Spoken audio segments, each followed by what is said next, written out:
Ow. Alright guys, for today's video, it's not a specific cruise video, although I did kind of get this idea from someone posting in a cruise forum on Reddit and asking about what could be causing vibrations in the car while they're driving. So I figure we will walk through kind of the troubleshooting ways, trying to narrow down where your vibrations may be coming from. Now there's a load of things that can cause vibrations in the car, so we'll just kind of start and work our way through from what I think would probably be most likely to least likely.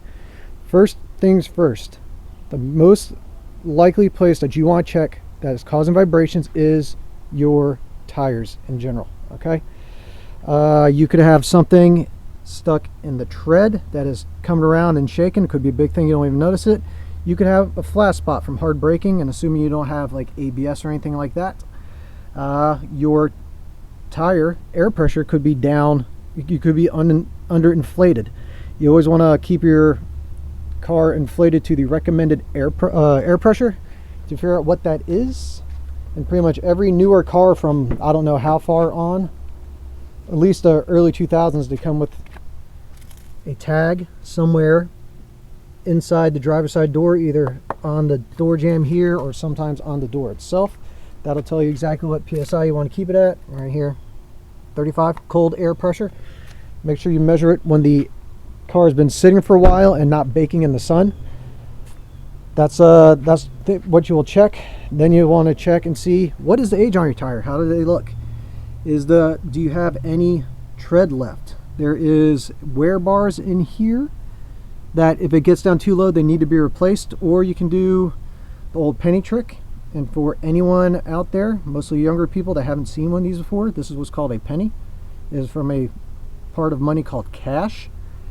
This is always acceptable. I know a lot of people now think all their money is just on a card.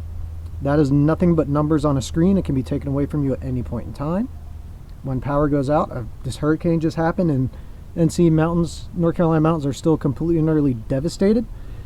People can't pay for anything with those cards because they have no power, but people accept cash. But here, got Honest Abe right here, top of his head. If you can put the top of his head down in here, and it'll be less than the top of his head. With this all the way down, your tires are shot and you need to replace them. Every little bit that your tires wear down and get rid of these rain grooves, your braking performance diminishes exponentially. Okay, so I think that's what it is for tires. The next thing that you would go with would want to be, are your wheels balanced? So in here, you can see right here, these are weights from when they're balanced for when the tires got installed. See if I can find a spot where they used to be. Right above here, you see right there, that's where they used to be stuck on there, and they have to be balanced every time you get new tires. Right, there's another spot right around there, because the wheels are inherently unbalanced from machining and driving and all that. And then you add the tires to it, it has to be balanced accordingly. These weights can fall off, or people may just forget to balance them to begin with. So it feels like it's shaking and rattling as you're going down the road. Check that. Pretty much all newer tires and stuff, newer wheels are going to have stick-on weights on the inside of the wheel. Older cars will have the weights that kind of mount to the lip. They're knocked onto the lip on either the outside or the inside of the wheel, and it looks like ass. But that's the way they used to do it. Also too, depending on how high or low profile your tire is, the less sidewall you have on your tire, the more vibrations are transferred through the car normally driving, and also the less cushion it has to absorb bumps. So if you have an ultra low profile tire that's like, you know, super, you got giant wheels and a very thin tire, anytime you hit a speed bump, as opposed to the, or speed bump or a pothole, as opposed to the tire compressing a little bit and absorbing that shock, it doesn't have as much room to compress, and that shock can go straight into the wheel, hitting the wheel and bending it and deforming it in some way, which would cause your problems, and then you would need to get a new wheel to actually fix them.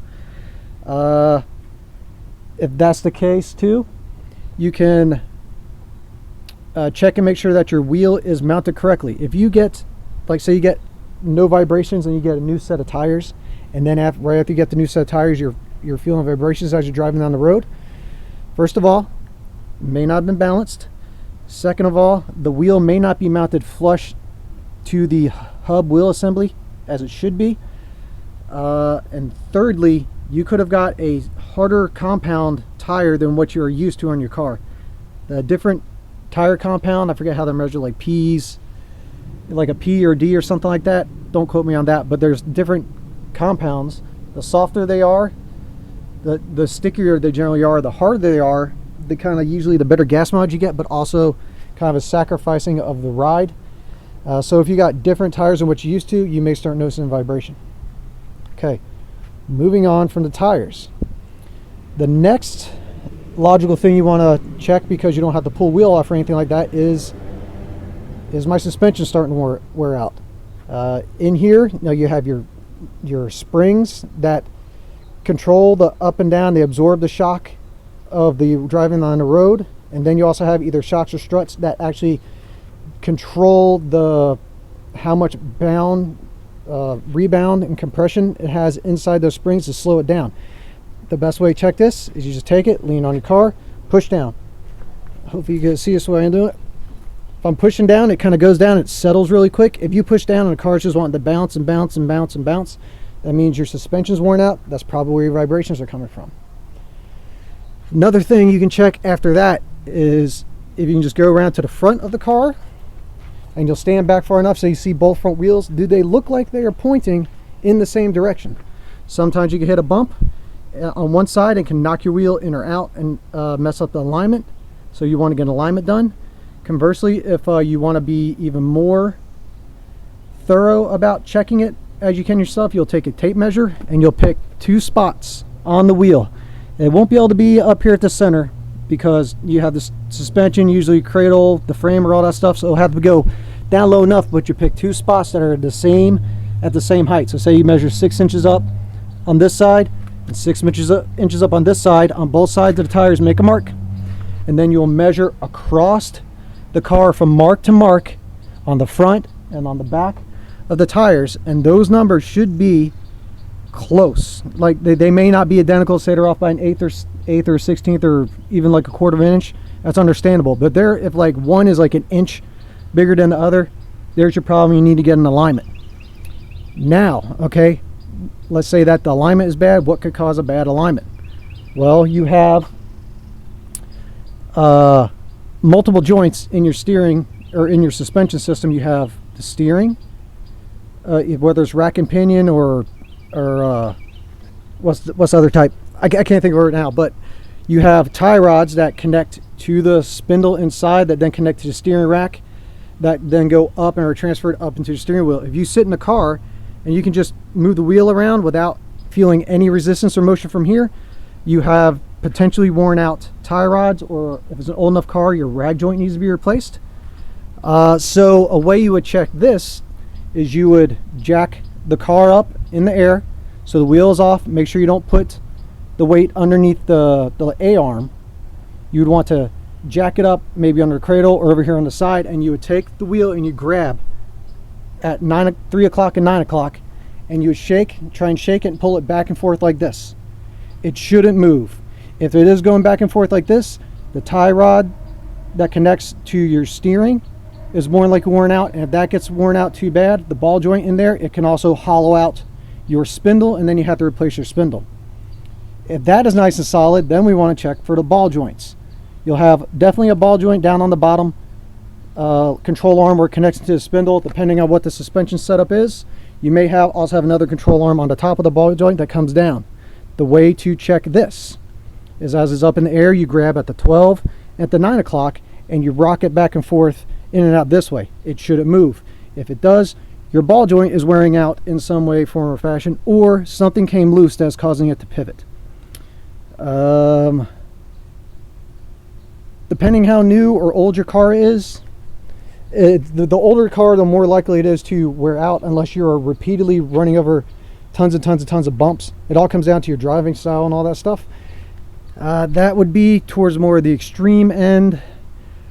Sometimes if your brakes are getting old or worn out, or you stopped and like stomp on the brakes a lot, there's a potential that you have warped your rotor. So as you're going down the road, the caliper is sitting there holding onto the side of the rotor, and it's not moving, and the rotor is in there warped, so it's coming back like this, hitting the caliper, and you're feeling all those vibrations coming through the car. That is an option. Check that. Make sure your brakes are good to go. Stopping matters, so you don't cream people. And then I think the last step that you could check on your own, and this is the older and older a vehicle gets, the more this can happen. But there are where your control arm is, that mounts down underneath the car, that mounts to your spindle and hub assembly. Oh yeah, I'm sorry. Let me go back to this. Inside here, you have the hub assembly that bolts to the spindle. Usually they'll start with the grinding. You can also take it off and take the wheel off and spin it and try and pivot it around this way. If they're playing it that way, you got to replace the hub. That would be more likely than. But the final thing I'm going to tell you, I think that'd be, yeah. So the hub wearing out would probably be, it would be less likely than the suspension and the tie rods and ball joints, but those do wear out depending on how you drive. The final thing I think you'll want to check into is the bushings on either the sway bars if you have them, or the bushings on the lower control arms or upper control arms, depending on what style suspension you have. Sometimes, well, most cars, they come with rubber bushings from the factory to try and keep the noise and vibration down. That over time they wear out, so you will have to replace those at some point in time, but they wear out fairly slowly. Some cars come with greasable bushings, and if you keep up with that, it keeps the noise down and makes them last longer. But that would be the last place that I would look when checking for vibrations. Usually it kind of comes down to your tires are getting old, you got something stuck in your tire, or you hit a giant pothole and it screwed up your alignment. That's usually kind of most of the cause of it. But that is the order of operations that I would recommend you do to check to make sure that your car is in good shape and not starting to really rattle and fall apart. But that's the way to go through it. If you can think of anything that I missed that could potentially cause the vibrations that doesn't involve excuse me, like go into a full-on mechanic to put it up on a lift and really check stuff out, by all means let me know. But that'll do it for today. So like, comment, subscribe, and all that, and I'll see you guys next time.